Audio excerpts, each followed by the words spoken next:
अनोशो talk. Gita दर्शन अध्याय 5 number 9।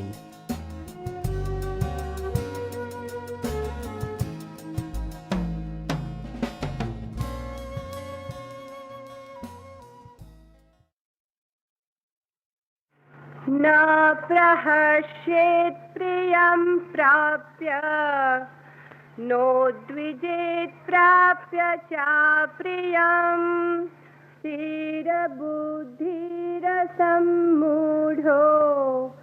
ब्रह्मविद् ब्रह्मणि स्थितः।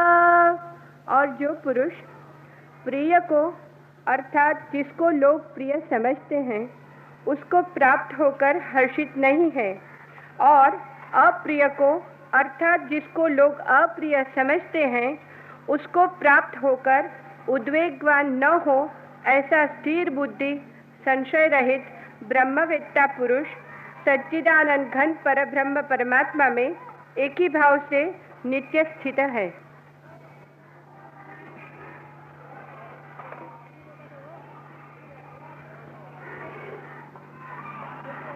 प्रिय को जो प्रिय समझकर आकर्षित न होता हो, अप्रिय को अप्रिय समझकर जो विकर्षित न होता हो,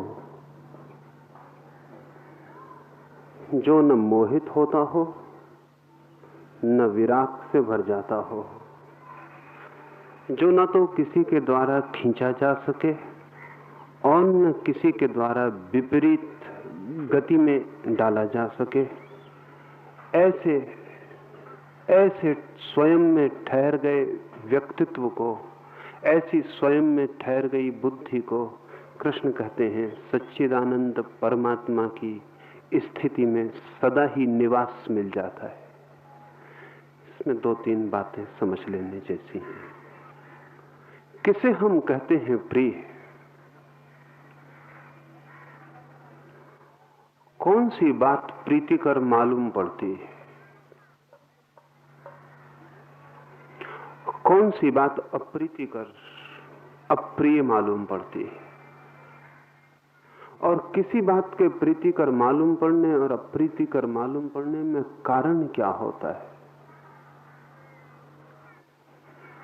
इंद्रियों को जो चीज तृप्ति देती मालूम पड़ती है, देती है या नहीं ये दूसरी बात। इंद्रियों को जो चीज तृप्ति देती मालूम पड़ती है वो प्रीतिकर लगती है। इंद्रियों को जो चीज तृप्ति देती नहीं मालूम पड़ती उसके प्रति तिरस्कार शुरू हो जाता है, और इंद्रियों को जो चीज विधायक रूप से कष्ट देती मालूम पड़ने लगती है वो अप्रीतिकर हो जाती है। फिर जरूरी नहीं है कि आज इंद्रियों को जो चीज प्रीतिकर मालूम पड़े कल भी मालूम पड़े, और ये भी जरूरी नहीं है कि आज जो अप्रीतिकर मालूम पड़े वो कल भी अप्रीतिकर मालूम पड़े। आज जो चीज इंद्रियों को प्रीतिकर मालूम पड़ती है बहुत संभावना यही है कि कल वो प्रीतिकर मालूम नहीं पड़ेगी। जब तक कुछ मिलता नहीं तब तक आकर्षित करता है, जैसे ही मिलता है व्यर्थ हो जाता है। सारा आकर्षण ना मिले हुए का आकर्षण है। दूर के ढोल सुहावने मालूम पड़ते हैं, जैसे जैसे जाते हैं पास वैसे वैसे आकर्षण क्षीण होने लगता है, और मिल ही जाए जो चीज चाहिए हो तो क्षण भर को भला धोखा हो जाए मिलने के क्षण में, लेकिन मिलते ही आकर्षण विदा होने लगता है। बहुत शीघ्र ही आकर्षण की जगह तिरस्कार, और तिरस्कार के बाद विकर्षण जगह बना लेता है। सुना है मैंने सिगमंड फ्रायड के एक शिष्य के पास एक व्यक्ति मनोचिकित्सा के लिए आया। उस व्यक्ति ने कहा मैं बहुत परेशान हूं, एक स्वप्न मुझे बार बार आता है, हर रोज, हर रात, और कभी तो रात में 2-4 बार भी आता है। मैं उस स्वप्न से इतना परेशान हो गया हूं कि कुछ रास्ता खोजने आपके पास आया हूं। मनोवैज्ञानिक ने कहा, क्या है वो स्वप्न? उस व्यक्ति ने कहा कि मैं बहुत हैरानी का सपना देखता हूं। हर रात नींद में, स्वप्न में पहुंच जाता हूं युवतियों के एक छात्रावास में, रोज नियमित। और फिर धीरे से फुसफुसा के कहा कि सारी युवतियां छात्रावास की नग्न घूमती मालूम पड़ती हैं। मनोवैज्ञानिक का, घबराओ मत, क्या तुम चाहते हो ये स्वप्न बंद हो जाए? उस आदमी ने कहा, आप मुझे गलत समझे, मेरा पूरा स्वप्न तो सुन ले। लेकिन जैसे ही मैं दरवाजे में प्रवेश करने लगता हूं उस छात्रावास की, मेरी नींद खुल जाती। कुछ ऐसा करें कि मेरी नींद दरवाजे में प्रवेश करते वक्त खुले ना।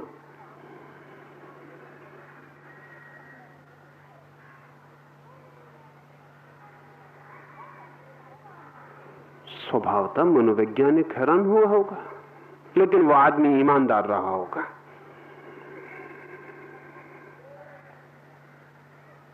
उसने कहा, सपना तोड़ना नहीं चाहता, लेकिन सपने पूरे नहीं हो पाता। भीतर प्रवेश करता हूं, दरवाजे पे पैर रखता हूं कि नींद टूट जाती, छात्रावास खो जाता है, नग्न युवतियां खो जाती। मनोवैज्ञानिक ने कहा कि हम कुछ कोशिश करें।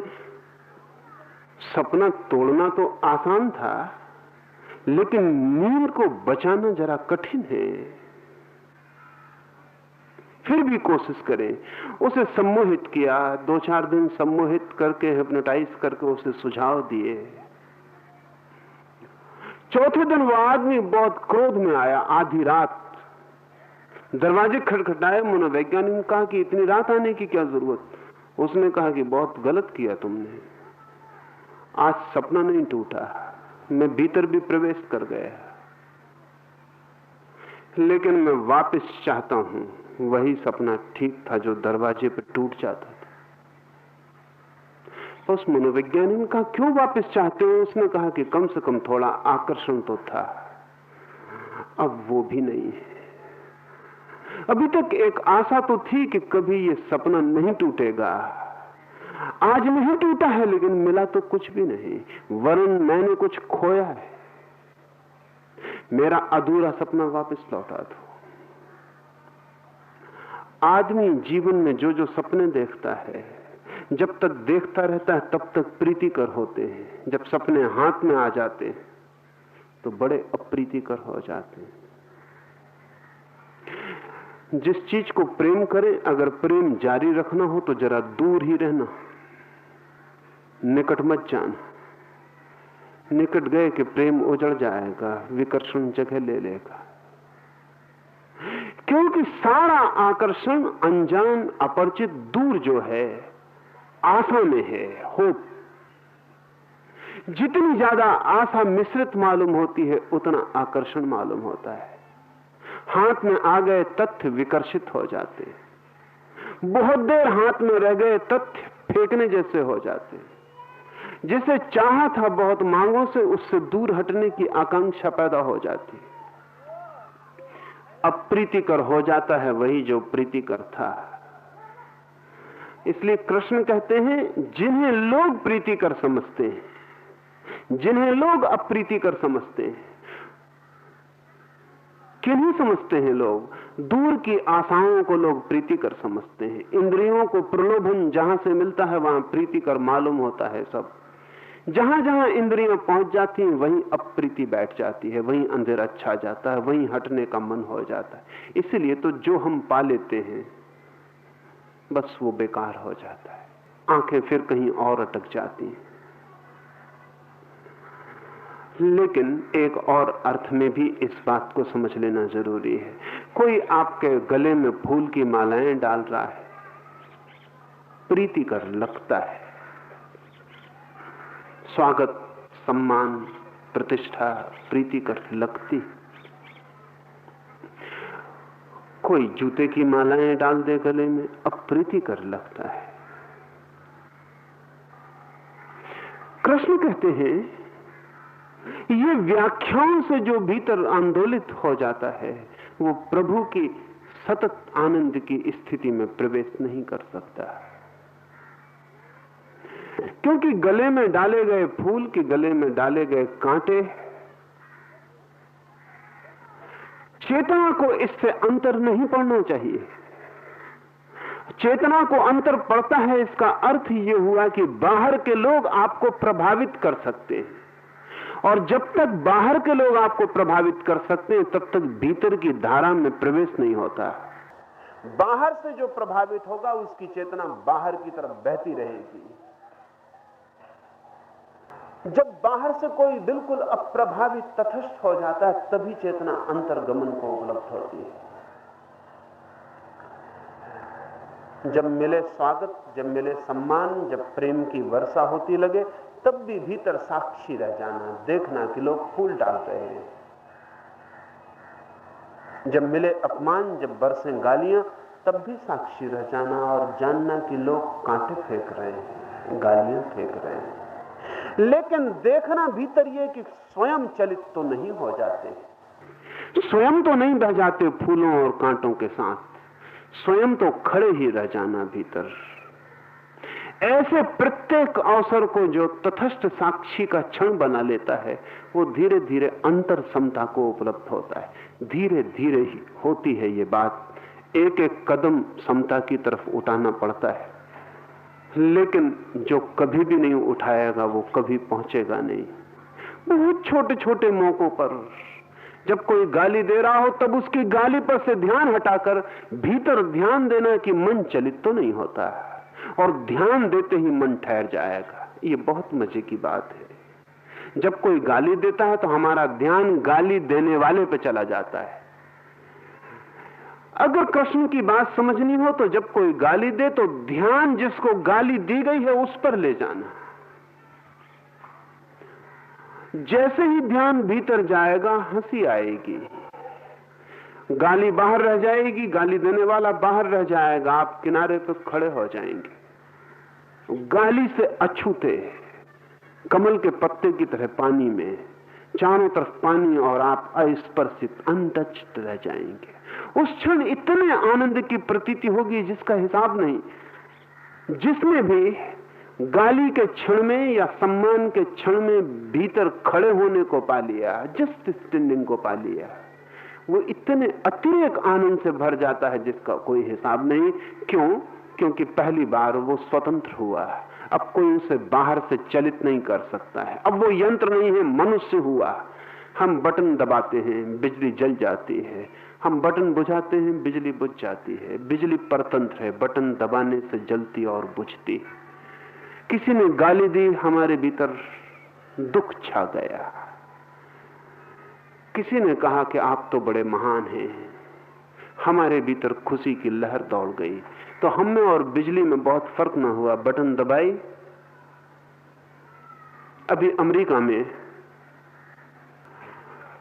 कुछ मनोवैज्ञानिक, एरिक फ्रोम, डॉक्टर साज और कुछ दूसरे मनोवैज्ञानिक एक छोटा सा प्रयोग कर रहे हैं जो मैं आपको याद दिलाना चाहूंगा। वो प्रयोग यह है कि हमारे मस्तिष्क में कुछ सेंटर्स हैं, कुछ केंद्र हैं जिनको अगर बिजली की धारा प्रवाहित की जाए तो बड़ा प्रीतिकर लगता है, और दूसरे भी कुछ केंद्र हैं हमारे मस्तिष्क में जिनमें बिजली की धारा प्रवाहित की जाए तो बड़ा अप्रीतिकर लगता है। सिर्फ बिजली की धारा, तो इलेक्ट्रोड बिजली का तार डाल देते हैं खोपड़ी के भीतर, और जिस हिस्से से इंद्रियां प्रीतिकर अनुभव करती हैं उस जोड़ देते हैं, बाहर बटन दबा देते हैं, वहां बिजली की धारा उस केंद्र को संचालित करने लगती। आदमी बड़ा मुग्ध हो जाता है, मुग्ध। दुखद हिस्से को पकड़ा देते हैं तार को, आदमी बड़ा दुखद हो जाता है। आदमी ही नहीं, जानवर भी। अभी एक बिल्ली पर वे प्रयोग कर रहे थे और उस बिल्ली को तार लगा दिया और उसके सामने बटन भी उसे सिखा दी दबानी। भीतर सुखद जहां अनुभव होती है बिजली की दौड़, उसमें तार लगा दिया और बिल्ली को बटन दबाना भी सिखा दिया।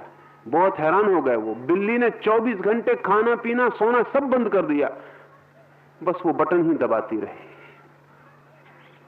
उसने 24 घंटे में 6000 बार बटन दबाया।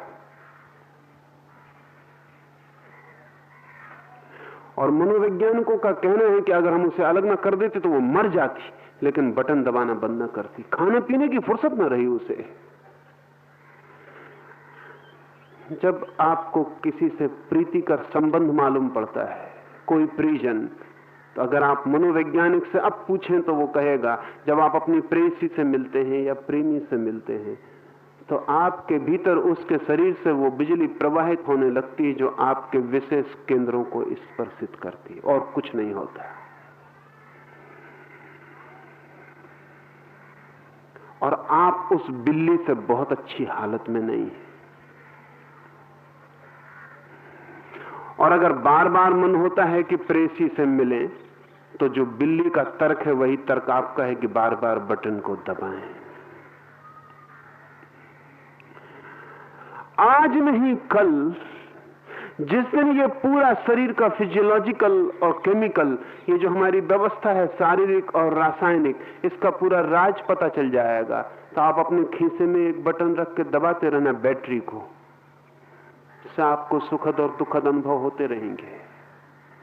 इससे साफ होता है कि जिन लोगों ने आध्यात्मिक गहराइयों में जाके ये कहा कि वही आदमी वास्तविक आनंद को उपलब्ध होगा जो सुख और दुख दोनों के बीच स्थिर हो जाता है, वही आदमी शरीर के इस रासायनिक, शारीरिक, वैद्युतिक प्रवाह के सुख दुख के भ्रम के ऊपर उठ पाता है। तटस्थ हो जाने की जरूरत है, दोनों के बीच एक सा हो जाने की जरूरत है। वो बिल्ली पागल हो गई।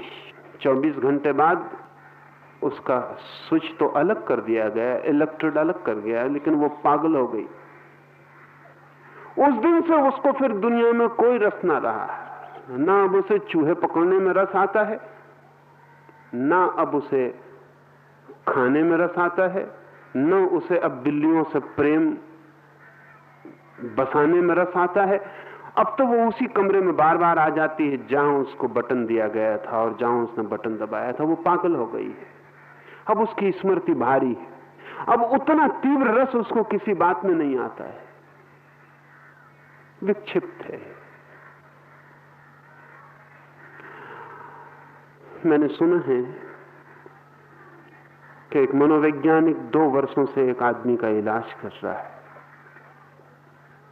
फिर एक दिन हजारों रुपए के खर्च, इलाज और चिकित्सा और मनोविश्लेषण के बाद उसने उस आदमी को कहा कि अब आप बिल्कुल ठीक हो गए। धन्यवाद दो परमात्मा को कि आप अब बिल्कुल ठीक हो गए हैं। अब आपको कभी भी महान होने का जो पागलपन पहले पकड़ा था वो अब कभी भी नहीं पकड़ेगा। उस आदमी को पंडित जवाहरलाल नेहरू होने का भ्रम था।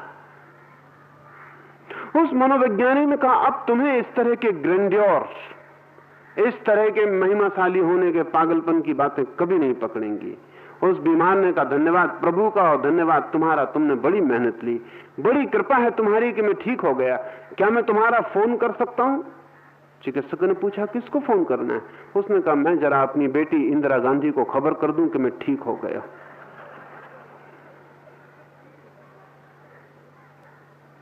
चिकित्सक दंग। उसने कहा 2 साल पर पानी फेर दिया तुमने। उस आदमी ने कहा तुम्हें पता नहीं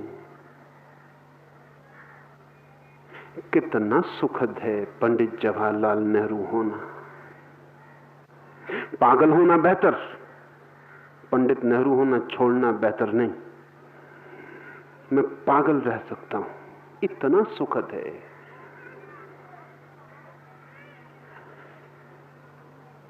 जो हमारा सुख है हम उसके पीछे सभी पागल हो जाते हैं। दुख भी हमें पागल करता है क्योंकि उससे हम भागते रहते। सुख भी पागल करता है क्योंकि उसकी हम मांग करते रहते।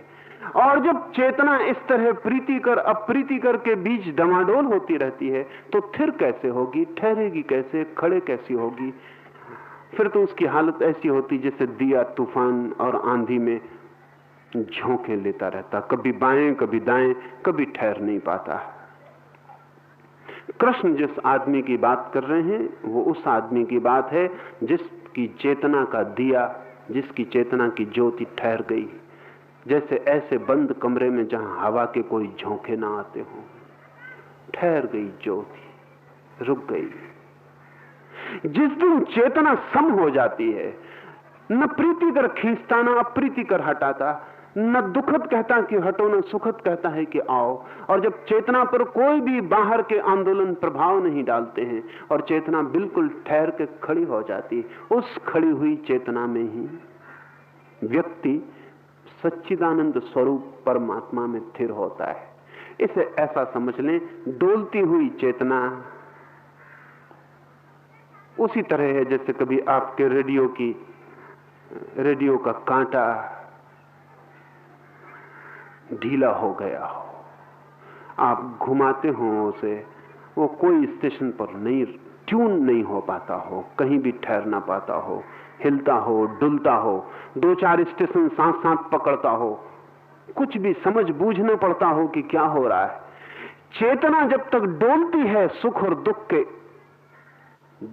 धक्कों में, झोंकों में, तब तक कभी भी ट्यूनिंग नहीं हो पाती परमात्मा से।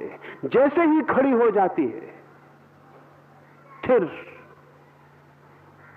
वैसे ही परमात्मा से संबंध जुड़ जाता है।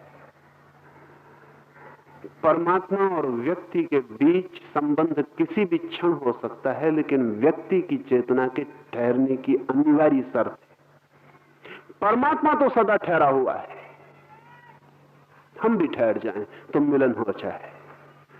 उस मिलन में ही सच्चिदानंद का अनुभव है, और इस मिलन के बाद कोई विरह नहीं है। सुख मिलेंगे छूटेंगे, दुख मिलेंगे छूटेंगे, परमात्मा मिला तो फिर नहीं छूटता है, आनंद मिला तो फिर नहीं छूटता है। उसी की तलाश है सारे जीवन, उसी की खोज है। वो मिल जाए जो मिल के नहीं छूटता है, वो पा लिया जाए जिसे पाने के बाद कुछ पाने को शेष नहीं रहता है।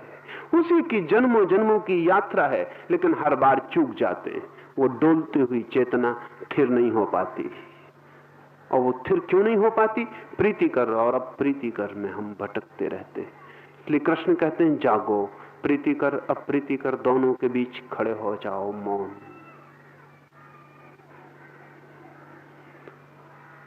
निश्चित ही कांटा चुभेगा तो अप्रीतिकर लगेगा, कृष्ण को भी चुभेगा तो भी लगेगा।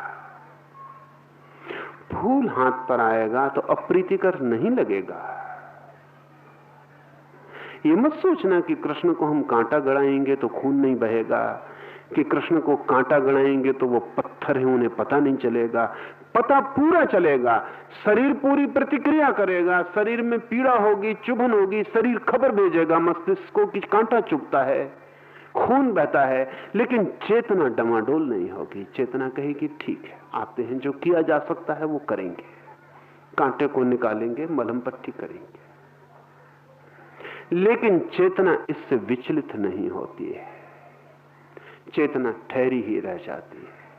बुद्ध या महावीर की मूर्ति देखते हैं बैठी हुई, जैसे दिए की ज्योति ठहरी हो।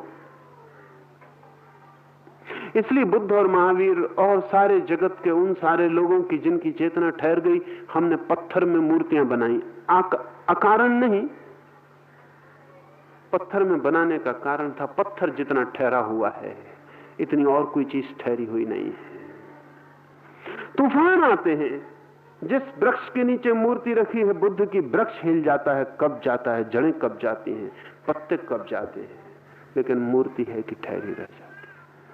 वो जो उनके भीतर स्थिर हो गई थी चेतना, उस स्थिरता को समानांतर खोजने के लिए हमने पत्थर खोजा, वहां सब ठहरा हुआ है।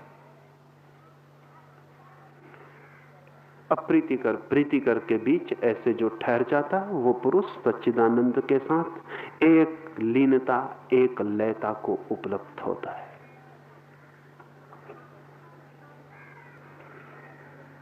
प्रश्न के पहले श्रोताओं से एक निवेदन है आयोजकों की ओर से कि वे कृपया और अधिक पास आ जाए। पीछे सैकड़ों लोग खड़े हैं, अतः आप थोड़ा आगे खिसक कर उनके लिए जगह बनाकर अपना प्रेम प्रदर्शित करें।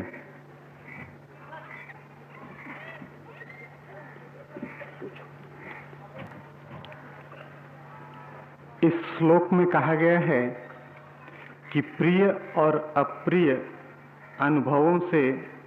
अनुभवों में उद्वेग रहित स्थिर बुद्धि व संशय रहित ब्रह्मवेत्ता पुरुष परमात्मा में एक ही भाव से नित्य स्थित है। इसमें एक शब्द है संशय रहित। तो प्रीतिकर और अप्रीतिकर अनुभवों में समता रखने वाला पुरुष कैसे संशय रहित होता है, इस पर कुछ कहें।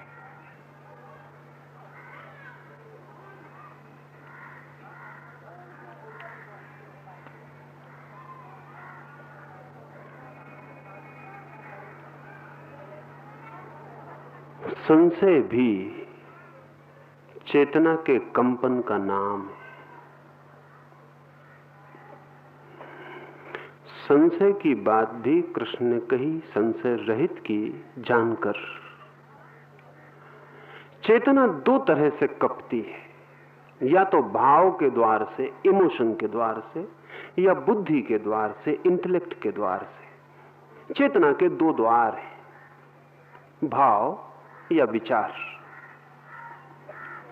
पहली बात कृष्ण ने कही कि प्रीतिकर और अप्रीतिकर के बीच स्थिर है जो, ये भाव के द्वार की बात है। भावना में न कपे कोई, प्रीतिकर हो या अप्रीतिकर, ये हृदय की बात है।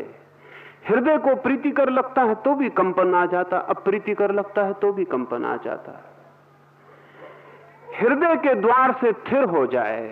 दूसरी बात भी कही कि संशय रहित हो। संशय बुद्धि का कंपन है। बुद्धि जब कपती है तो प्रीतिकर अप्रीतिकर से नहीं कपती। बुद्धि जब कपती है तो ठीक या गलत इससे कपती है। हृदय कपता है प्रीतिकर अप्रीतिकर से, बुद्धि कपती है ठीक या गलत। ठीक में भी वो वैसा ही खड़ा रहे, गलत में भी वो वैसा ही खड़ा रहे। बुद्धि भी ना कपे, बुद्धि के द्वार से भी ना कपे। एक व्यक्ति आपसे कहता है ईश्वर है,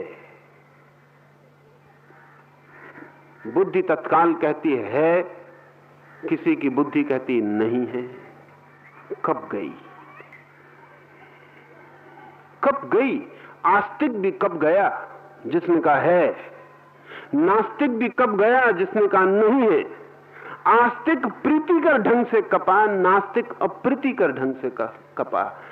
आस्तिक पक्ष में कपा, नास्तिक विपक्ष में कपा, लेकिन कब गया? कृष्ण उस धार्मिक की बात कर रहे हैं कि कोई कहता है ईश्वर है और बुद्धि संशय में नहीं पड़ती, इतना भी संशय नहीं करती कि है या नहीं, अकंपित रह जाती है। परम आस्तिक का लक्षण तो यही है। परमात्मा के पक्ष में भी ना कपे, विपक्ष में भी ना कपे, वही व्यक्ति परमात्मा को उपलब्ध होता है। जरा कठिन है बात, अति कठिन है। परम आस्तिक, वस्तुतः आस्तिक वही है जो परमात्मा है इतना भी आग्रह नहीं करेगा, क्योंकि ये कंपन है, ये नहीं के विरोध में चले जाना है। ये नास्तिक से उल्टा होना है, आस्तिक होना नहीं है। आस्तिक इतनी बड़ी घटना है कि नास्तिक को भी समा लेती है। बुद्ध के पास एक व्यक्ति आया और उसने कहा कि मैं ईश्वर को नहीं मानता हूं, शांत हो सकता हूं? बुद्ध ने कहा ईश्वर को मान ही कैसे सकोगे बिना शांत हुए? उस आदमी ने कहा ईश्वर को नहीं मानता हूं, शांत हो सकता हूं। बुद्ध ने कहा शांत हुए बिना ईश्वर को मान ही कैसे सकोगे? तो जो तुमसे कहता हो कि ईश्वर को पहले मान लो, वो गलत कहता है। ईश्वर को मान के कोई दुनिया में शांत नहीं होता, क्योंकि जो शांत नहीं है वो ईश्वर को मान ही नहीं सकता है। तुम शांत हो जाओ। उसने कहा ईश्वर को मानने की कोई भी जरूरत नहीं है। बुद्ध ने कहा कोई भी जरूरत नहीं है, तुम शांत हो जाओ, शांत हो जाने की जरूरत है। शांति की साधना में लग गया वो व्यक्ति। वर्ष बीता, बुद्ध ने उससे पूछा शांत हुए? उसने कहा पूरी तरह शांत हो गया। बुद्ध ने कहा ईश्वर के संबंध में क्या ख्याल है? उसने कहा अब कोई ख्याल न बनाऊंगा। अब मैं जानता हूं कि ईश्वर है, ये भी अशांत लोगों का ख्याल था, ईश्वर नहीं है, ये भी अशांत लोगों का ख्याल था। अब मैं कोई ख्याल न बनाऊंगा। बुद्ध ने कहा ईश्वर के संबंध में कुछ भी ना कहोगे? उसने कहा कि अगर मेरी आंखें कह सकें तो कहें, अगर मेरे चलते हुए पैर कह सकें तो कहें, अगर मेरे हाथ कह सकें तो कहें, अगर मेरा अस्तित्व कह सके तो कहे, मैं नहीं कहूंगा। और अगर ईश्वर है तो पूरा प्राण श्वास श्वास कहेगी। आस्तिकता भी एक संशय है, एक कंपन पक्ष में। नास्तिकता भी एक संशय है, एक कंपन विपक्ष में।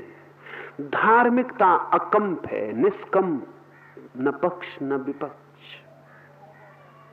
धार्मिकता आस्तिकता और नास्तिकता दोनों का ट्रांसेंडेंस, दोनों के पार चले जाना है। और ध्यान रहे, नास्तिक को कोई कितना ही समझा के आस्तिक बना दे, बीमारी बदल जाती है, नास्तिक नहीं बदलता। आस्तिक को कोई कितना समझा के नास्तिक बना दे, बीमारी बदल जाती है, आस्तिक नहीं बदलता। बीमारी के बदल जाने से स्वास्थ्य नहीं आता।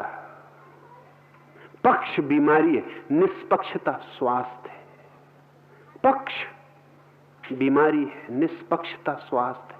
पक्ष यानी झुके, डोले, गए, कुछ चुन लिया, चॉइस हो गई, चुनाव कर लिया, तटस्थ न रह सके। निष्पक्ष यानी नहीं किया चुनाव, तटस्थ रहे। हृदय के लिए प्रीति और अप्रीति का कपाते हैं, बुद्धि के लिए विश्वास और अविश्वास कपाते। विश्वास और अविश्वास में भी जो निसंशय खड़ा है। ध्यान रहे, आमतौर से लोग व्याख्या करते हैं निसंशय की विश्वासी के लिए कि जो विश्वास करता है दृढ़ता से, वो आदमी संशय रहित है। मैं नहीं करता हूं। मैं कहता हूं जो आदमी कहता है मैं दृढ़ता से विश्वास करता हूं, उसके भीतर संशय उतनी ही दृढ़ता से मौजूद है। उस संशय को ही दबाने के लिए वो दृढ़ता का पत्थर रख रहा है। जो आदमी कहता है मैं पक्का विश्वास करता हूं, जानना कि वो डरा हुआ है अपने भीतर के अविश्वास से। उसको ही दबाने के लिए पक्के विश्वास की दीवार खड़ी कर रहा है। जो आदमी सच में विश्वास करता है, पक्का कच्चा नहीं करता। जो आदमी आपसे कहे कि मैं पक्का प्रेम करता हूं, समझना कि प्रेम पक्का नहीं है, क्योंकि पक्के का ख्याल ही कच्चे वाले को आता है। नहीं तो पक्के की कोई बात ही नहीं। जो प्रेम करता है वो तो शायद कह भी नहीं सकता कि मैं प्रेम करता हूं। इतना कहना भी उसे गलत मालूम पड़ेगा। अगर प्रेम ने खुद नहीं कह दिया है तो अब शब्दों से और क्या कहा जा सकता है। अगर प्रेम खुद भी नहीं कह पाया तो अब शब्दों से और क्या कहा जा सकता है। इस पृथ्वी पर जिन्होंने सच में प्रेम किया है उन्होंने शायद कहा ही नहीं। क्या कहें? अगर प्रेम ही नहीं कह पा रहा है तो अब और हम क्या कह सकेंगे। नहीं, लेकिन जो कहता है छाती ठोक के कि मैं पक्का विश्वास दिलाता हूं, प्रेम मेरा सच्चा और पक्का है, उसके भीतर अगर हम थोड़ा प्रवेश करें तो कहीं कच्चा और झूठा छिपा हुआ मिल जाएगा। उसी को दबाने के लिए वो इंतजाम कर रहा है। इस सेफ्टी मेजर है। जब एक आदमी कहता है कि मेरा विश्वास पक्का है, जितना अकड़ के कहे कि मेरा विश्वास पक्का है, उतना ही समझना कि वो खुद से डरा है। ये पक्के विश्वासी दूसरे की बात सुनने तक में डरेंगे, क्योंकि उनके भीतर छिपा हुआ डर है, वो कभी भी प्रकट हो सकता है। इसीलिए तो डॉगमेटिज्म पैदा होता है, मतांधता पैदा होती है। हर आदमी कहता है मैं बिल्कुल पक्का हूं। शक खुद ही है।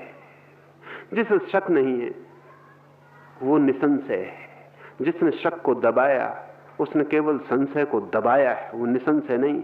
कृष्ण कहते हैं संशय रहित जिसके भीतर संशय ही नहीं है। बड़ी इनोसेंट अवस्था है संशय रहितता की। विश्वास की बहुत निष्कपट अवस्था नहीं, पक्के इंतजाम की, कैलकुलेटेड है, हिसाब किताब है। वहां डरे हुए हैं भीतर की नास्तिकता से, इसलिए आस्तिकता को पकड़े हुए हैं। इसी डर से कहीं कोई नास्तिक की बात सुनाई ना पड़ जाए तो कान बंद किए हुए हैं। सुना ना आपने एक आदमी घंटा कर्ण जो कान में घंटे बांधे रखता था कि कहीं कोई विपरीत बात सुनाई ना पड़ जाए, वो घंटे अपने बजाता रहता कान के, न कान सुनेंगे न सुनाई पड़ेगी। लेकिन बड़ा कमजोर आदमी रहा होगा। अगर विपरीत बात सुनने से इतना भय है तो ये भय विपरीत बात से नहीं आता, अपने भीतर कहीं से आता है, कहीं छिपा है गहरे में। संशय रहित कौन होगा? संशय रहित वही होगा जो ठीक जैसे हृदय में प्रीति और अप्रीति के बीच तटस्थ होता, ऐसे ही बुद्धि में विश्वास और अविश्वास के बीच तटस्थ होता है। और इस दुनिया में हम किसी के विश्वास बदलवा नहीं सकते, बीमारी बदल सकते हैं। और अक्सर तो ये होता है कि बीमारी भी नहीं बदल पाते। कितना ही समझाओ, कोई किसी को इस दुनिया में कन्विंस कर पाता है? नहीं कर पाता। समझाओ किसी को, जितना समझाओगे वो उतना और मजबूत होता जाता अपने ही बात में, क्योंकि वो इतना इंतजाम और करता है कि आदमी हमला बोल रहा है, भीतर से उसको डर लगता है कि कहीं दीवार कमजोर न पड़ जाए। वो और ईंट पत्थर जोड़ के बड़ी दीवार खड़ी कर लेता है, इंतजाम कर लेता है। समझाने वाले अक्सर उस आदमी को उसके पक्ष में और मजबूत कर जाते हैं, और कुछ नहीं करते। नास्तिक को समझाएं तो नास्तिक और मजबूत नास्तिक हो जाता है, आस्तिक को समझाएं तो आस्तिक और मजबूत आस्तिक हो जाता है। क्यों? क्योंकि उसे लगता है हमला हो रहा है, इंतजाम करो। मैंने सुना है कि एक आदमी को दिमाग खराब हुआ और ख्याल पैदा हो गया कि वो मर गया है। जिंदा था, ख्याल पैदा हो गया कि मर गया है। घर के लोग परेशान हो गए, समझा समझा के हैरान हो गए कि तुम जिंदा हो। लेकिन वो कहे मैं कैसे मानूं जब मैं मर ही चुका हूं? कैसे समझाएं इस आदमी को कि आदमी जिंदा है? लोग कहते कि हमें देखो तुम्हारे सामने खड़े हैं, वो कहता कि तुम सब भी मर गए हो, भूत प्रेत हैं, हम सब भूत प्रेत हो गए, कोई जिंदा नहीं, सब मर चुके। लोग कहते हम तुमसे बोल रहे हैं, वो कहता मैं सुन रहा हूं, लेकिन सब भूत प्रेत है, कोई जिंदा है नहीं। बड़े परेशान हो गए, तब उसको चिकित्सक के पास ले गए। चिकित्सक ने कहा घबराओ मत, हम कुछ इसे कन्विंस करने का उपाय करते हैं, इसे समझाएंगे।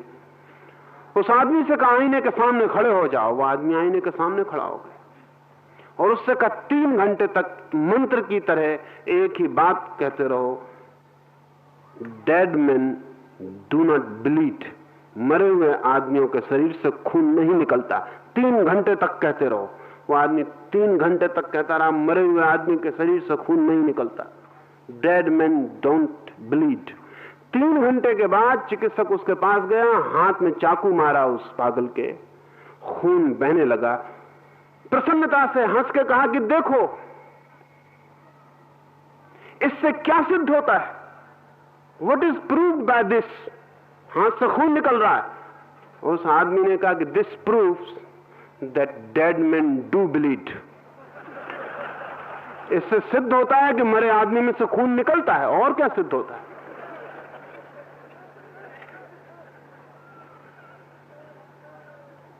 सारे तर्क बेमानी है। सब तर्क विपरीत विरोध को और मजबूत कर जाते हैं। सोचते हैं उस डॉक्टर की क्या हालत हुई होगी। 3 घंटे की मेहनत एक वाक्य में उसने समाप्त कर दी। दुनिया में कोई विवाद से कभी बात तय नहीं होती। क्यों नहीं होती तय? कोई सत्य की खोज में नहीं है, पक्ष की खोज में। और जब पक्ष को कोई निर्मित करता है तो वो सदा डरा रहता है, उसके भीतर विपरीत भी मौजूद रहता है। वो आपसे अपना बचाव कम करता है, अपने ही भीतर के एक्सप्लोजन, विस्फोट से बचाव करता है। तो वो इंजाम मजबूत करता चला जाता है। आप 10 तरकीबें लाते हैं, 10 दलीलें लाते हैं कि ईश्वर है, वो भी 10 दलीलें लाता है कि नहीं है।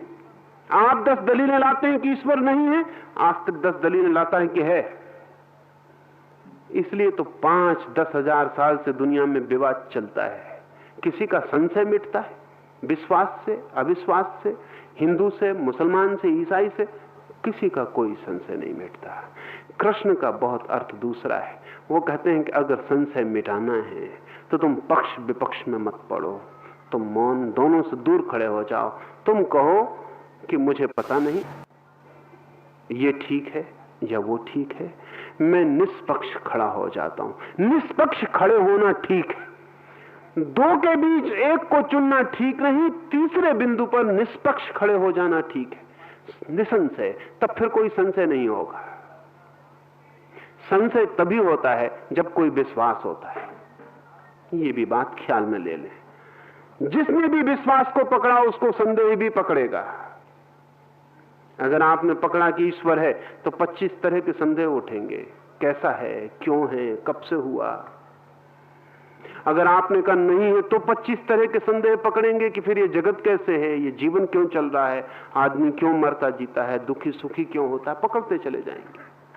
लेकिन अगर आप कोई विश्वास, कोई अविश्वास न पकड़े तो आपको संशय पकड़ सकता है।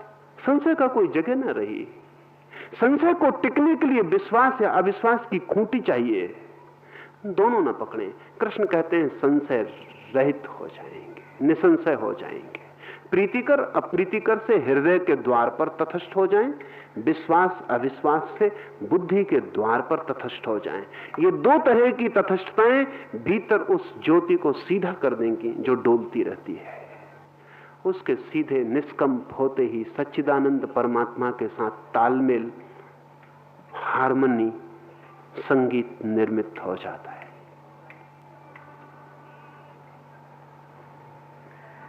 बाह्यस्पर्शेषु असक्तात्मा विन्दत्यात्मनि यत् सुखम् स ब्रह्मयोगयुक्तात्मा सुखम् अक्षयमश्नुते। और बाहर के विषयों में अर्थात सांसारिक भोगों में आसक्ति रहित अंतःकरण वाला पुरुष अंतःकरण में जो भगवत ध्यान जनित आनंद है उसको प्राप्त होता है, और वह पुरुष सच्चिदानंद घन परब्रह्म परमात्मा रूप योग में एक ही भाव से स्थित हुआ अक्षय आनंद को अनुभव करता है। वाह्य विषयों में अनासक्त हुआ, वही बात एक दूसरे आयाम से पुनः कृष्ण कहते हैं। कृष्ण जैसे व्यक्तियों की भी कठिनाइयां हैं। जो बात एक बार कही जा सकती है वो भी 1000 बार कहनी पड़ती है। फिर भी जरूरी नहीं है कि सुनने वाले ने सुनी हो। 1000 बार कह के भी डर यही है कि नहीं सुनी जाएगी।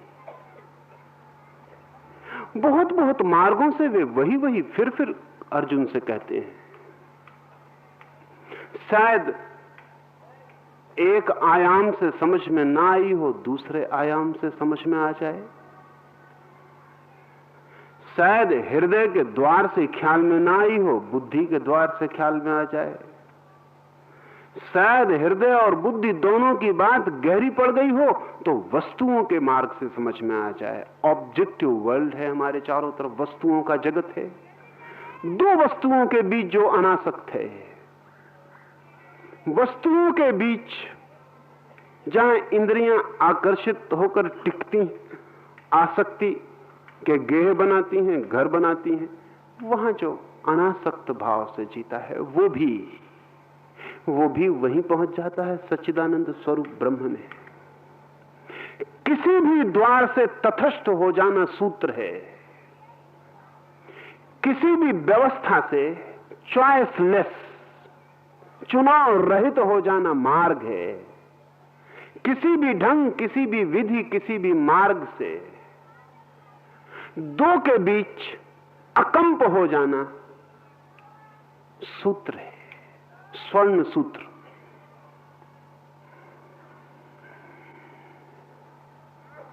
वस्तुएं भी निरंतर बुला रही हैं। मन आसक्त कब होता है?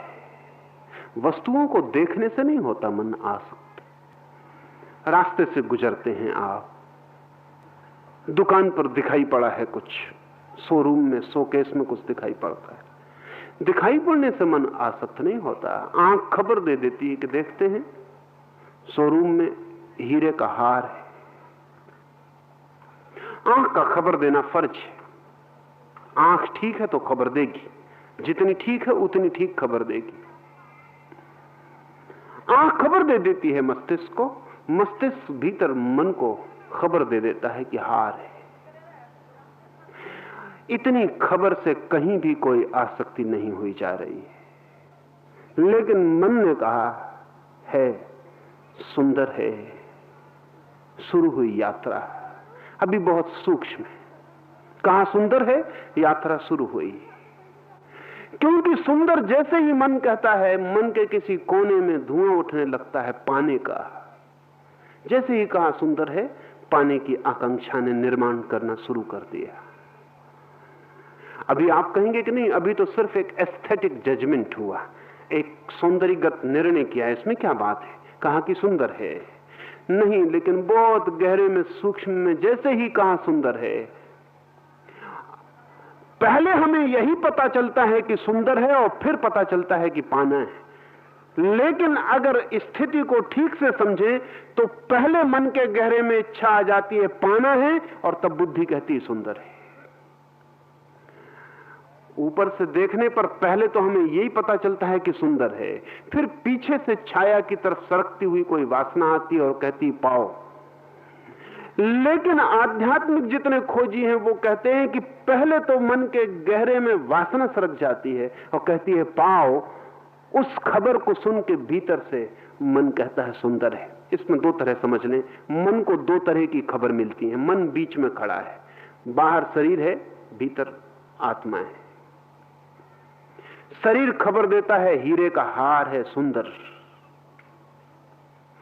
शरीर खबर देता है विषय की, वस्तु की। आत्मा के भीतर से खबर आती है वासना की, वृत्ति की, चाहे की, पाना है। दोनों का मिलन होता है मन पर और आसक्ति निर्मित होती है।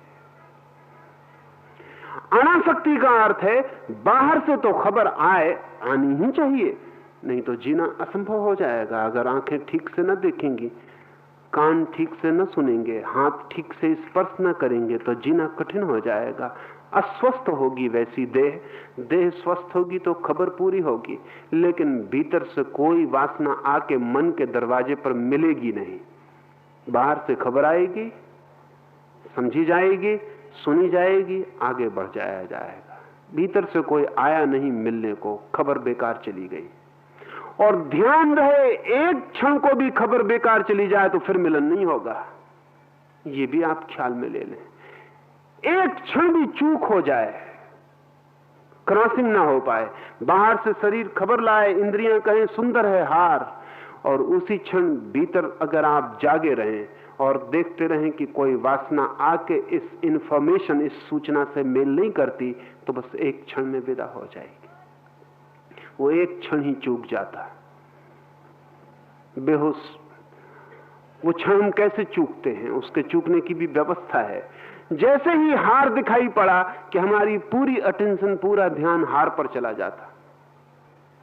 वो जो भीतर से वासना आती है वो अंधेरे में चुपचाप चली आती है, उसे कोई पहरेदार नहीं मिलता। साधक के लिए इस प्रक्रिया से गुजरना पड़ता है। जब हीरे के हार की खबर दी आंखों ने, तब तत्काल आंख बंद करके ध्यान ले जाएं भीतर की, भीतर से कौन आ रहा है। बाहर से तो खबर आ गई, अब भीतर से कौन आ रहा है।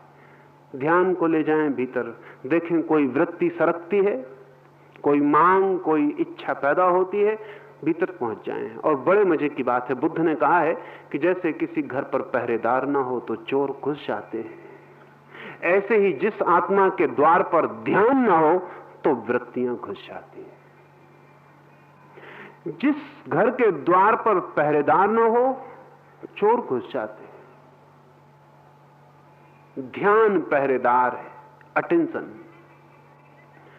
तो कृष्ण कहते हैं वस्तुओं में अनासक्त। वस्तुओं में अनासक्त वही होगा जो वृत्तियों के प्रति जागरूक है, जो वासना के प्रति होशपूर्वक जागा हुआ है, जो देखता है कि ठीक आंख ने खबर दी कि कार सुंदर है, अब भीतर से क्या आता है उसे देखता है। और अगर कोई व्यक्ति जागकर वृत्तियों को देखने लगे तो इंद्रियां खबर देती हैं, लेकिन वृत्तियों को उठने का मौका नहीं मिल पाता, और एक क्षण की चूक हो गई, तब तक सूचना खो गई और आपका होश आपकी शक्ति को बचा गया। आसक्ति निर्मित नहीं हुई। वृत्ति और इंद्रिय की सूचना के मिलन से आसक्ति निर्मित होती है। इन दोनों का सेतु बन जाए तो आसक्ति निर्मित होती, इनका सेतु ना बन पाए तो अनासक्ति निर्मित हो जाती। वस्तुओं में जो अनासक्त है, वस्तुओं के बीच जो होशपूर्वक चल रहा है, चारों तरफ हजार हजार आकर्षण है, इंद्रियों पर लाखों आघात पड़ रहे हैं रोज। कहीं से आवाज कान में आती, कहीं से आंख में रोशनी आती, कहीं से स्पर्श हाथ को मिलता, कहीं से गंध मिलती, कहीं से स्वाद का स्मरण आता, कहीं से कुछ, कहीं से कुछ, चारों तरफ से अनंत अनंत आघात पड़ रहे हैं आपके ऊपर, और आपकी वृत्तियां हैं कि तत्काल हर आघात को पकड़ लेती। फिर वासना का और आसक्ति का गहन जाल निर्मित हो जाता, फिर एक कारागृह बन जाती भीतर जिसमें आप बंद होकर जीते। फिर जिंदगी दुख बन जाती है, मांग मांग, भीख भीख, ये चाहिए, ये चाहिए, चाहिए, और सब मिल जाए फिर भी कुछ मिलता हुआ मालूम नहीं पड़ता, क्योंकि जब तक एक चीज मिल पाती है तब तक वासना ने नए बीज बो लिए होते हैं, और तब तक आसक्ति ने नए मार्ग बना लिए होते हैं। इधर मिल नहीं पाता तब तक आप और न मालूम कितने बीज बो चुके। फिर ये पूरी जिंदगी वृत्तियों के बीच, जैसे कि पानी की लहरों पर कोई कागज की नाव पड़ी हो, ऐसी हो जाती। कागज की नाव सागर की लहरों पर, हर लहर धकाती है, हर लहर डुबाती है, धक्के और धक्के। फिर पूरा जीवन वृत्तियों की लहरों पर धक्के खाने में बीतता है। रोज करो पूरी आसक्ति और नई आसक्ति निर्मित होती चली जाती। फिर जीवन एक दुख स्वप्न से ज्यादा नहीं है। इसलिए कृष्ण कहते हैं कि अगर आनंद की यात्रा करनी हो, अगर उस आनंद को पाना हो जिसे हम प्रभु कहते, परमात्मा कहते, तो वृत्तियों को ठहराना, जगाना, चेतना को होश से भरना, वस्तुओं में आकर्षित मत होना, आसक्त मत बनना। कैसे टूटेगी लेकिन यह आसक्ति? एक तो मैंने आपसे कहा कि जब भी आसक्ति निर्मित हो, ध्यान रहे, मन के जगत के लिए एक परम सूत्र आपसे कहता हूं, एक अल्टीमेट फॉर्मूला, और वो ये है कि मन के जगत में किसी चीज को मिटाना बहुत कठिन है, बनने ना देना बहुत सरल है। मिटाना बहुत कठिन है, बनने ना देना बहुत सरल है। अभी मनोवैज्ञानिक और फिजियोलॉजिस्ट, शरीर शास्त्री भी एक नियम पर पहुंच गए, जो कि योग का तो बहुत पुरानी खोज है, लेकिन अभी शरीर शास्त्रियों को पहली दफे ख्याल में आया। वो भी मैं आपसे कहना चाहता हूं, वो ये ख्याल में उनको आना शुरू हुआ, खासकर रूस में पावलोव को ये ख्याल में आया कि शरीर में दो तरह के यंत्र एक साथ काम कर रहे हैं। एक तो यंत्र है वॉलंटरी, स्वेच्छा से चलता है। एक ऐसी यांत्रिक व्यवस्था है जो नॉन वॉलंटरी है, स्वेच्छा के बाहर चलती है। जैसे खून बह रहा है आपके शरीर में, आपकी स्वेच्छा का कोई हिस्सा नहीं है, आपको पता ही नहीं चलता, खून बहता रहता है। 300 साल पहले तक तो यह भी पता नहीं था कि शरीर में खून बहता है। लोग समझते थे भरा हुआ है, बहता नहीं है। बहने का कोई पता ही नहीं चलता, आपको पता चलता है खून बह रहा है शरीर में, बड़ी गति से बह रहा है, गंगा बहुत धीमी बह रही है। जब तक मैंने आपसे बात की, आपके पैर में जो खून था वो सिर में आ गया, तेजी से बह रहा है, सतत गति है खून की, परिभ्रमण चल रहा है। उसी परिभ्रमण से वो स्वच्छ है, ताजा है। ये खून आपकी स्वेच्छा के बाहर है, आपकी इच्छा नहीं चल सकती, इसमें वॉलंटरी नहीं है। लेकिन योग कहता है कि अगर थोड़े प्रयोग किए जाएं तो ये भी स्वेच्छा के भीतर आ जाता है। और योग ने इस तरह के प्रयोग करके सारे जगत में दिखा दिए। नाड़ी की गति कम ज्यादा हो जाती है स्वेच्छा से, थोड़े अभ्यास से। आप भी थोड़ा प्रयोग करेंगे तो सफल हो सकते हैं, बहुत कठिन नहीं है। कभी नाड़ी अपनी नाप लें, पाया कि 100 चल रही है 1 मिनट में, तो 5 मिनट बैठकर संकल्प करें कि अब 105 चले। 5 मिनट बाद फिर से नापें और आप पाएंगे अगर 105 नहीं तो 103 तो चलने ही लगी। 2-4-10 दिन में 105 चलने लगेगी। फिर कम भी कर सकते हैं। तब थोड़ी सी स्वेच्छा के भीतर आ गई, आपने संकल्प का थोड़ा विस्तार किया। कुछ चीजें हमारी स्वेच्छा से चलती हैं। मेरा हाथ है, ऊपर उठाता हूं, नीचे उठाता हूं, मेरी इच्छा से उठता है, न उठाऊं तो नहीं उठता है। अब एक नई बात खोज में आई है और वो ये कि कोई भी वृत्ति जो स्वेच्छा से उठाई जाती है, एक सीमा के बाद नॉन वॉलंटरी हो जाती है। एक सीमा तक स्वेच्छा के भीतर होती है। समझे, जैसे एक व्यक्ति को काम वासना भर गई, तो काम वासना एक सीमा तक स्वेच्छा के भीतर होती है। अगर आपने स्वेच्छा की सीमा के भीतर जाग गए तो आप काम वासना को शिथिल करके वापस सुला देंगे, लेकिन एक सीमा के बाद वो स्वेच्छा के बाहर चली जाती और जो नॉन वॉलंटरी मैकेनिज्म है शरीर का वो पकड़ लेता है। जब नॉन वॉलंटरी मैकेनिज्म पकड़ लेता है, जब स्वेच्छा के बाहर का यंत्र पकड़ लेता है, तो फिर आपके हाथ के बाहर हो गई बात। अब आप नहीं रोक सकते, अब बात बाहर चली गई। जब आपको क्रोध उठता है, जब उसकी पहली झलक भीतर आनी शुरू होती है कि उठा, अभी वो स्वेच्छा के भीतर है। लेकिन जब खून में एड्रेनलिन तत्व छूट गया और खून में जहर पहुंच गया और खून ने क्रोध को पकड़ लिया, फिर आपके हाथ के बाहर हो गया। लेकिन पहले जब आप में क्रोध उठता है तो थोड़ी देर तक एड्रेनलिन ग्रंथियां जिनमें जहर भरा हुआ है आपके शरीर में प्रतीक्षा करती हैं कि शायद यह आदमी अभी भी रुक जाए, शायद रुक जाए। आप नहीं रुकते, बढ़ते चले जाते। फिर मजबूरी में जहर की ग्रंथियों को जहर छोड़ देना पड़ता है। जहर के छूटते ही अब आपके हाथ के बाहर हो गया। ठीक वैसे ही काम वासना में भी वीर की ग्रंथियां एक सीमा तक प्रतीक्षा करती हैं कि शायद ये आदमी रुक जाए। एक सीमा के बाद जब देखती हैं कि आदमी रुकने वाला नहीं है तो वीर की ग्रंथियां वीर को छोड़ देती, फिर स्वेच्छा के बाहर हो गया। शरीर की सारी व्यवस्था, मन की सारी व्यवस्था एक सीमा के बाद स्वेच्छा के बाहर हो जाती। तो अगर आपको अनासक्त होना हो तो जब स्वेच्छा के भीतर चल रहा है काम, तभी जाग जाना जरूरी है। जब स्वेच्छा के बाहर चला गया तब जागने से पछतावा के अतिरिक्त और कुछ भी नहीं, प्रायश्चित के अतिरिक्त और कुछ भी नहीं। इसलिए जितने जल्दी हो सके, जैसे ही आपको लगे कि कोई चीज सुंदर मालूम पड़ी कि फौरन भीतर जाएं और देखें कि वासनाएं वृत्तियां उठ रही हैं। यही मौका है। जरा सी चूक और वृत्तियां आसक्ति को निर्मित कर लेंगी। निर्मित आसक्ति को विघटित करना बहुत कठिन है। अनिर्मित आसक्ति को बनने देने से रोकना बहुत सरल है। जब तक नहीं बनी है, अगर जाग गए तो नहीं बनेगी, बन गई, जाग भी गए तो बहुत कठिनाई हो जाएगी, बहुत कॉम्प्लेक्स, बहुत जटिल हो जाएगी। और ये हमेशा बेहतर है। Prevention is better than cure.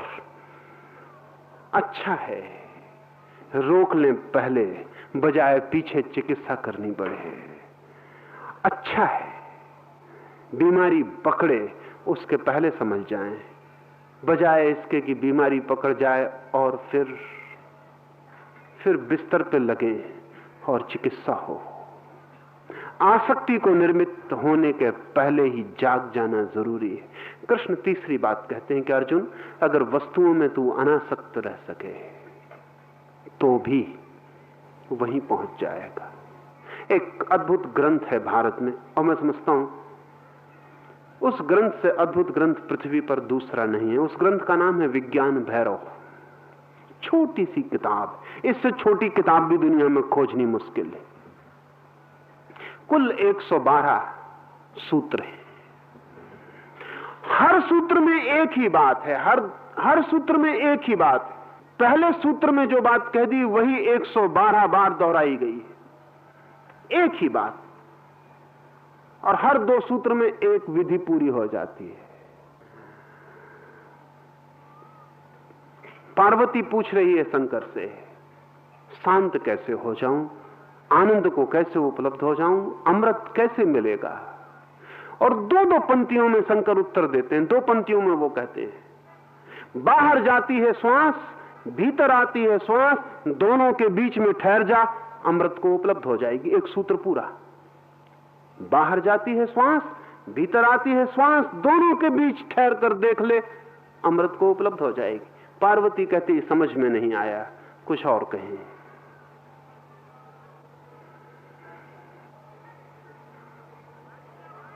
और शंकर 2-2 सूत्र में कहते चले जाते हैं। हर बार पार्वती कहती है नहीं समझ में आया, कुछ और कहें। फिर 2 सूत्र, 2 पंक्तियां, और हर पंक्ति का एक ही मतलब है, 2 के बीच ठहर जा। हर पंक्ति का एक ही अर्थ है, 2 के बीच ठहर जा। बाहर जाती श्वास, आती जाती श्वास, जन्म और मृत्यु, ये रहा जन्म, ये रही मौत, दोनों के बीच ठहर जा। पार्वती कहती समझ में कुछ आता नहीं, कुछ और कहें। वो 112 बार, पर एक ही बात, 2 विरोधों के बीच में ठहर जा। प्रीति कर, अप्रीति कर, ठहर जा, अमृत की उपलब्धि। पक्ष विपक्ष, ठहर जा, अमृत की उपलब्धि। आसक्ति विरक्ति, ठहर जा, अमृत की उपलब्धि। 2 के बीच, 2 विपरीत के बीच जो ठहर जाए, वो गोल्डन मीन, स्वर्ण सेतु को उपलब्ध हो जाता। ये तीसरा सूत्र भी वही है। और आप भी अपने अपने सूत्र खोज सकते हैं, कोई कठिनाई नहीं। एक ही नियम है कि 2 विपरीत के बीच ठहर जाना, तटस्थ हो जाना। सम्मान अपमान, ठहर जाओ, मुक्ति।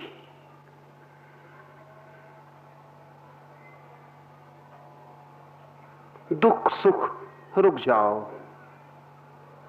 प्रभु में प्रवेश। मित्र शत्रु, ठहर जाओ, सच्चिदानंद में गति। कहीं से भी 2 विपरीत को खोज लेना और 2 के बीच में तटस्थ हो जाना, न इस तरफ झुकना न उस तरफ। समस्त योग का सार इतना ही है, 2 के बीच में जो ठहर जाता, वो जो 2 के बाहर है उसको उपलब्ध हो जाता है। द्वैत में जो तटस्थ हो जाता, अद्वैत में गति कर जाता है। द्वैत में ठहरी हुई चेतना अद्वैत में प्रतिष्ठित हो जाती है। द्वैत में भटकती चेतना अद्वैत से च्युत हो जाती है। बस इतना ही। लेकिन मजबूरी है, चाहे शिव की हो और चाहे कृष्ण की हो या किसी और की हो, वही बात फिर कहनी पड़ती है, फिर कहनी पड़ती है। कहनी पड़ती है इसलिए, इस आशा में कि शायद इस मार्ग से ख्याल में ना आया हो, किसी और मार्ग से ख्याल में आ जाए। एक सूत्र और,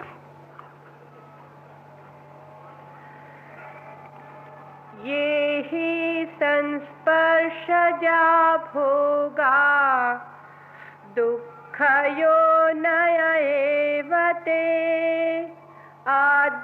आद्यन्तवन्तः कौन्तेय न तेषु रमते बुध। और जो यह इंद्रिय तथा विषयों के संयोग से उत्पन्न होने वाले सब भोग हैं, वे यद्यपि विषयी पुरुषों को सुखरूप भासते हैं, तो भी निस्संदेह दुख ही हेतु है और आदि अंत वाले अर्थात अनित्य है। इसलिए हे अर्जुन, बुद्धिमान विवेकी पुरुष उनमें नहीं रमता। इंद्रियों और वासनाओं के मेल से प्रतीत होने वाले सुख अंततः दुख ही हैं और शुरू होते हैं और समाप्त होते हैं। शाश्वत नहीं है, सनातन नहीं है, सदा साथ रहने वाले नहीं, क्षणिक हैं। ऐसा जान लेने वाला पुरुष उनसे मुक्त होने लगता है। दो बातें, एक, जो हमें सुख जैसा भासता है वो सुख नहीं है। भासता है निश्चित है, नहीं उससे भी ज्यादा निश्चित। अपीयरेंस, भासना किसी चीज का तब तक पक्का पता नहीं चलता जब तक उसके पास ना जाएं। अंधेरी है रात, दूर से देखता हूं, दिखाई पड़ता है कि शायद कोई आदमी खड़ा है, और पास आता हूं तो लगता है नहीं, आदमी नहीं, शायद लकड़ी का कोई डंडा पोता हुआ। और पास आता हूं तो लगता है नहीं, लकड़ी का कोई डंडा नहीं, वृक्ष से कोई कपड़ा लटकता है। जैसे जैसे पास आता हूं वैसे वैसे जो दूर से जाना था वो बदलता है। अंतिम निर्णय तो वही होगा जो ठेठ बिल्कुल पास आके होगा। दूर के निर्णय अंतिम नहीं माने जा सकते।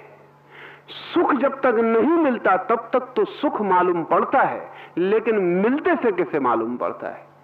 हाथ में आने पर कैसे मालूम पड़ता है? हाथ में आने पर अचानक लगता है कि खो गया। निश्चित ही पास का निर्णय ही अंतिम निर्णय है। आपने भी अपनी जिंदगी में बहुत सुख पाए होंगे, लेकिन पाके किस सुख को सुख पाया?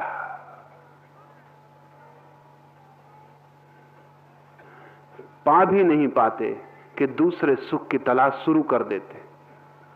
क्यों कर देते? अगर सुख मिल गया तो अब ठहर के उसे भोग लो। सुख तो मिलता नहीं, ठहर के भोगें क्या?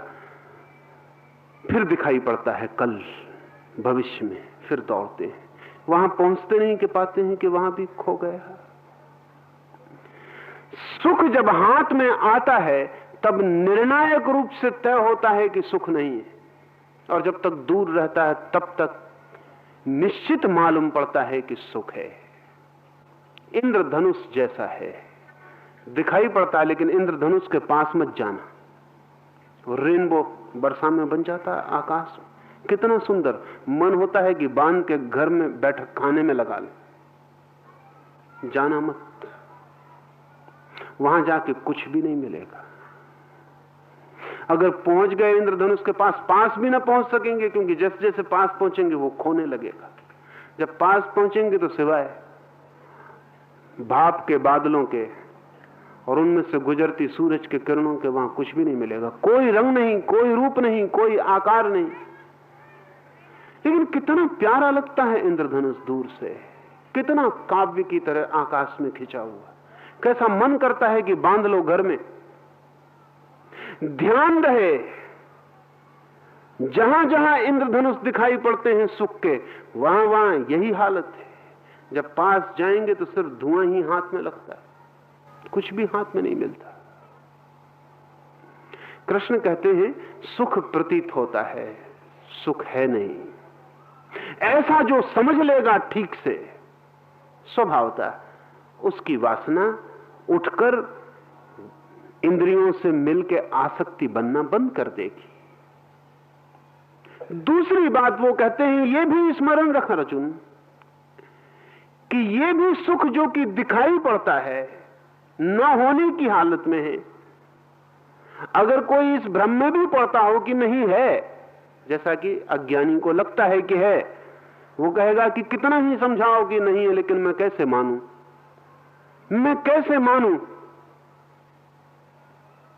कि उस बड़े महल में पहुंच जाऊंगा तो सुख नहीं होगा? यद्यपि वो कभी नहीं पूछता उस बड़े महल में रहने वाले से कि अगर बड़े महल में रहने वाले को सुख मिल गया है तो अब वो किसके लिए दौड़ रहा है? अब उसे सुख ले लेना चाहिए। वो दौड़ रहा है, वो भागा हुआ है, उसे बड़े महल का पता ही नहीं। बड़ा महल उन्हीं को दिखाई पड़ता है जो झोंपड़ों में, जो बड़े महल में उनको दिखाई ही नहीं पड़ता। उनके लिए और बड़े महल हैं, वो दिखाई पड़ते हैं जिनमें वो नहीं है, जहां वो नहीं है।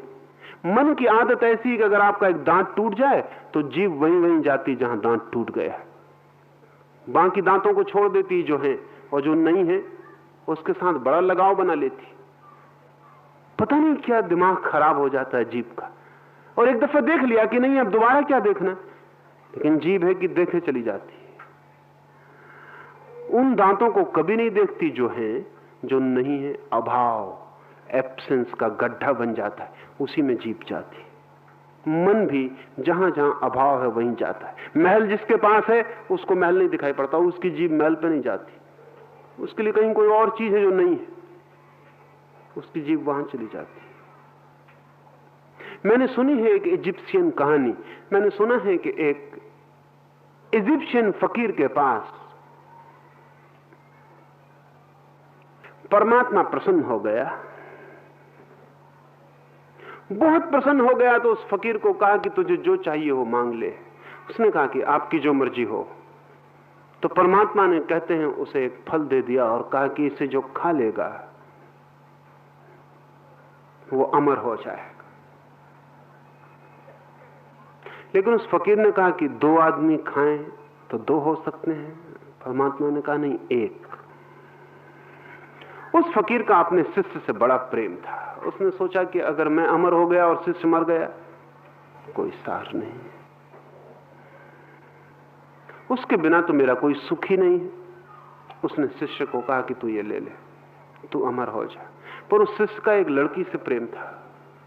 उसने सोचा अगर मैं अकेला अमर हो गया तो बिल्कुल बेकार। उस लड़की को दे आया। पर उस लड़की का गांव के एक सिपाही से प्रेम था। सोचा कि मैं अमर हो गई, वो सिपाही को दे आई। लेकिन उस सिपाही का लगाव राजा की स्त्री से लगा हुआ था। वो रात जाके उसको दे आया।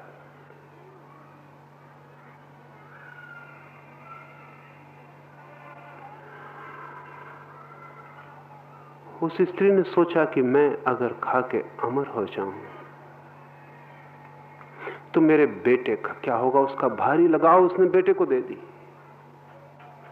बेटे का अपने बाप से बहुत प्रेम था। उसने कहा कि मैं तो ठीक, लेकिन अब पिता बुजुर्ग हुए, उनकी मौत करीब, मैं तो अभी इसके बिना भी कुछ दिन जी लूंगा। उसने पिता को दे दिया।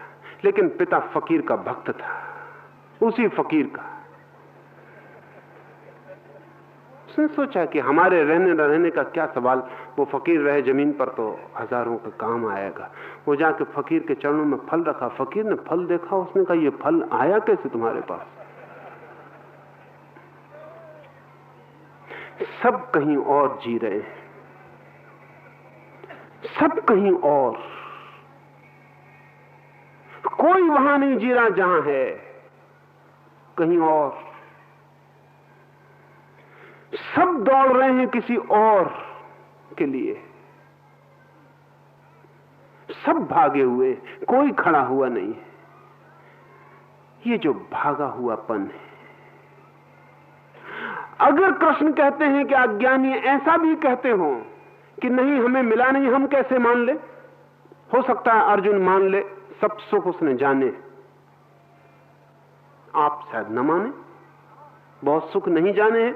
कौन पता हमें जो सुख हमें मिले नहीं वो है या नहीं। तो कृष्ण दूसरा सूत्र उनके लिए कहते हैं जो मान ना पाए, जिन्होंने सुख न देखे हो। उनके लिए वो कहते हैं कि अगर सुख हो भी हाइपोथेटिकली, बातचीत के लिए मान लें कि सुख है भी, तो भी सुख शुरू होता और समाप्त हो जाता।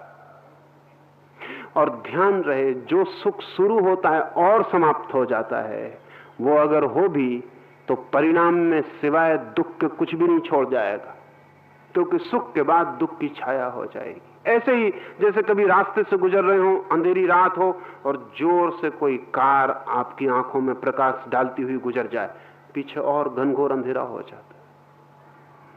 पहले कुछ दिखाई भी पड़ता था, वो भी दिखाई नहीं पड़ता। सुख मिले भी तो समाप्त होता है, क्षण।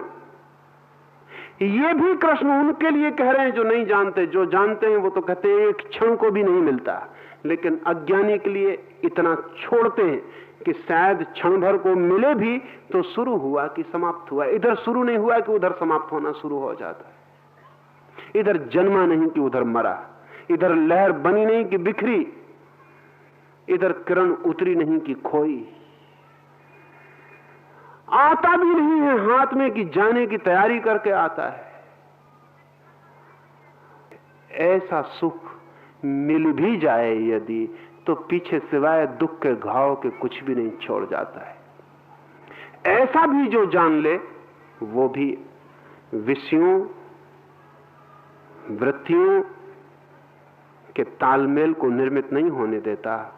अनासक्त वीतराग स्वयं में ठहरा हुआ हो जाता है, और चेतना जहां ठहर जाती है अर्जुन, कृष्ण कहते हैं, वहीं परम सत्ता में प्रवेश कर जाती है।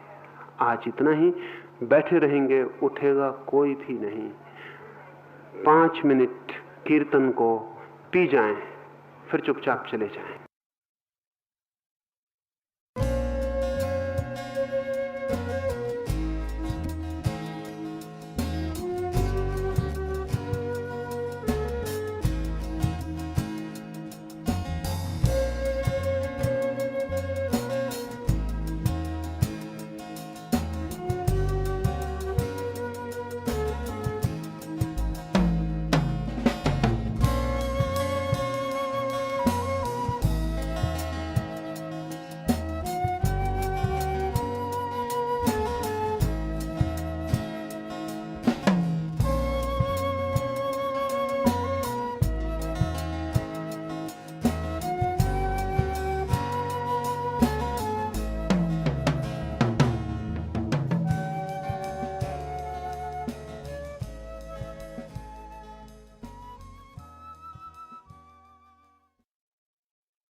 The responses to sutras and voice recording on this audio format are the copyright of Osho International Foundation.